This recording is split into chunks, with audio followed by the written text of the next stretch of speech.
Hi everybody, my name is Dustin. I'm the CEO and founder of Kingfisher Metals. So Kingfisher is a BC-focused exploration company. Over the last 2 years, we've consolidated the largest contiguous project in the Golden Triangle. So, we're surrounded by large companies, Teck, Newmont, and then the Teck-Newmont joint venture, but we're also strategically located next to a highway and a power line. So what we've done is we've put together, I would argue, the strongest technical team for early stage porphyry copper gold exploration in BC. We've brought in the key people from GT Gold, which was the last Golden Triangle porphyry takeout success. They sold GT Gold for about $460 million in 2021. And we put together a very strong list of shareholders with an unusually high amount of institutional ownership for a company at this stage. So, the team is the most important thing here. We've got all this ground, but how are you going to explore it? So, over 2 years, we've touched on every aspect. We've brought in the former CEO of the Tahltan Nation and Development Corp. We're entirely within Tahltan territory. Those are our Indigenous partners, who is actually the largest Indigenous business in British Columbia. We have their former CEO. We've got key members of GT Gold, such as Ashwath Mehra, who wrote the lead order check into our financing, our $11 million financing in June. So Ashwath was a founder of Glencore, currently lead director of Collective Mining, and he was exec chair at GT Gold, which they sold from discovery to takeout in approximately 3 years. We've also got Charlie. So Charlie's a geologist that's backed us since we were a private company in 2019. He won the Prospector of the Year award for GT Gold, and he's worked alongside a number of our crew on multiple discoveries, including the Bruce Jack discovery. What sets us apart from GT Gold is we've got a lot younger technical team, 20-year experience range, but highly motivated. So over the last year, we took the entire Northwest Copper team. Northwest Copper had a lot of issues. Working? Northwest Copper went from $150 million company to an absolute failure, and they're bouncing back yet, but that gave us the opportunity to take their entire technical team. Our VP Exploration, Tyler Caswell, has 2 recent discoveries under his belt, including the Stardust Zone at Northwest Copper, where they drilled 100 meters of 5% copper. Alongside him, Gail Febo did her master's degree sponsored by Seabridge on the largest gold deposit in the world, KSM.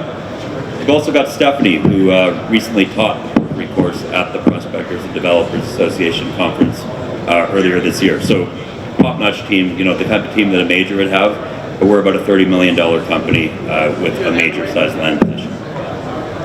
So to touch on our cap table, tight structure. We're about 89 million shares out. Large, large institutional ownership.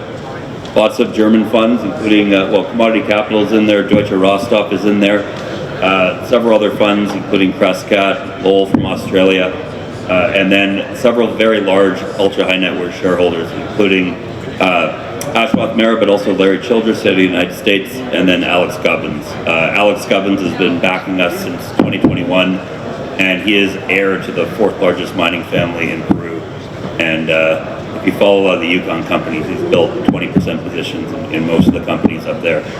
So strong institutional ownership, good insider ownership. I've put pretty much every cent I could into this company the last couple of years, and some big sugar daddies behind us. So this is where we sit in the Golden Triangle. If you're not familiar with the Golden Triangle, this is the most prolific copper gold region in Canada. KSM and that district hosts 200 million ounces of gold. Red Chris, one of the highest grade copper gold deposits on Earth. There's a drill intercept from Red Chris that actually outperforms any drill intercept ever from Filo. 1 kilometer, 1.25 grams gold, and 1% copper. So lots going on in the region, but this area has not been in the crosshairs or the focus of retail recently because of what's been happening in the Toodoggone.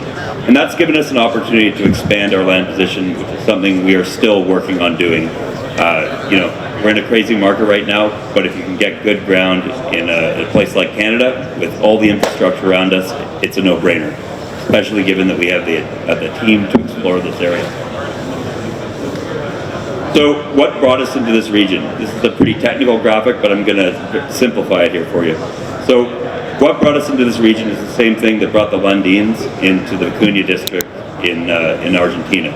Vicuña used to be a missing region on a map. It was called the Link Belt because it was situated between El Indio and Maricunga, two well-known mining districts. And just like any other porphyry, copper, gold region on Earth, you have these large structures that have been around for a long time, and they focus these districts. And where we are located is on the one that has the least exploration within the Golden Triangle. Despite that, there's still been about 50,000 meters of drilling on our project, multiple discoveries. There's high-grade epithermal systems up to 27 meters of 9 grams, and 3 actually drilled porphyry occurrences. So we had the proof, we have the right rocks, and we have the right mineralization, but there's opportunity still, which is why we focus in this area. So if you look at the project, I touched on there's been about 50,000 meters of drilling. There's a lot of regional work that's been done here.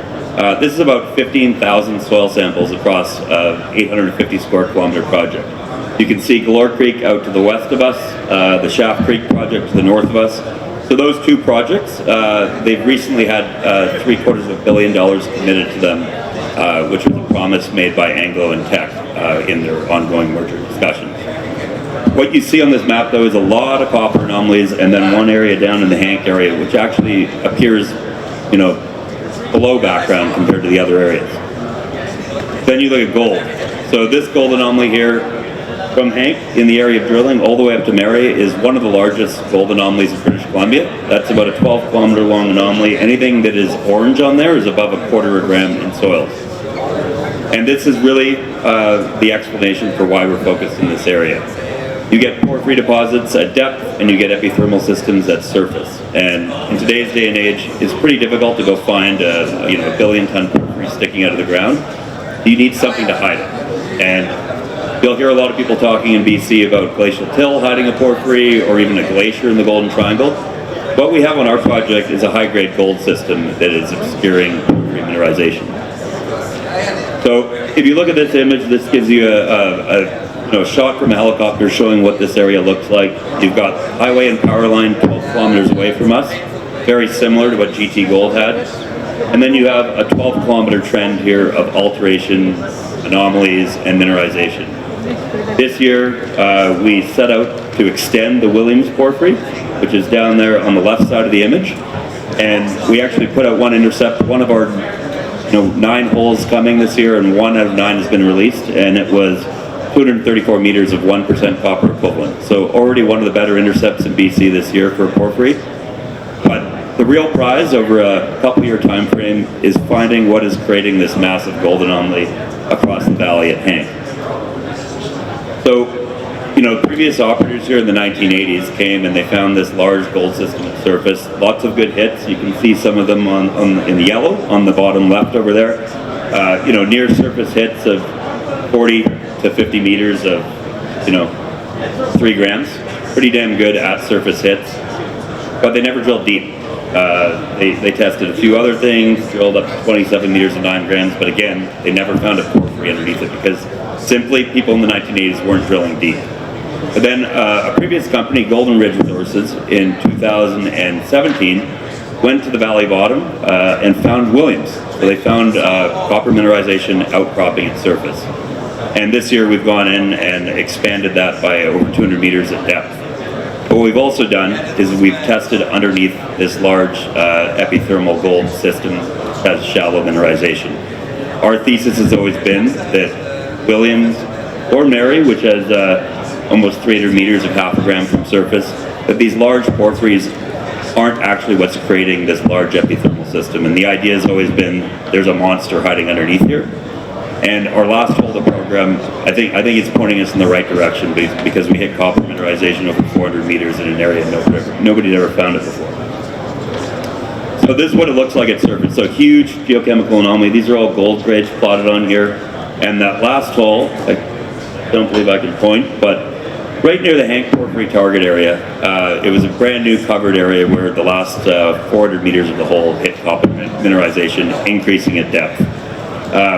Despite putting out a great hit with 235 meters of 1% copper equivalent at Williams, as a geologist, this new porphyry at Hank has me even more excited because to us it points towards a system very similar to KSM, although it's 12 kilometers from the highway and it would not require, you know, $6 billion worth of tunnels. It would be a fairly simple road location. So just to touch on Williams. So as I touched on Williams, we've taken this system 200 meters deeper than previous. Really good grades here for BC. So, you know, we're in the Golden Triangle, so grades tend to be better than elsewhere in BC, particularly because you have gold associated with these porphyries. And the hole we drilled so far was, you know, 234 meters of 0.44 copper, 0.49 gold. So that comes out to 1% copper equivalent within a much broader intercept of 558 meters of 0.65 copper equivalent.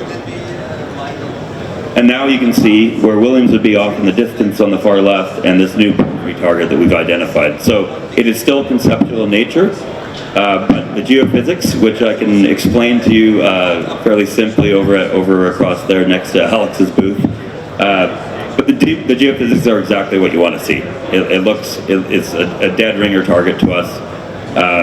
You know, as I touched on, we've only put out 1 of 9 holes so far, so we probably won't have these results until the VRIC conference in January. But it looks, you know, you've got an IP signature, you've got a magnetic signature, you've got a resistivity signature, and the big key is it's situated under probably the largest gold anomaly in the Golden Triangle. For reference, if any of you remember the GT Gold story, this gold anomaly at surface is about 3 times the size of that. So I'll end it on there, and feel free to come by to pick my brain anymore. Thank you.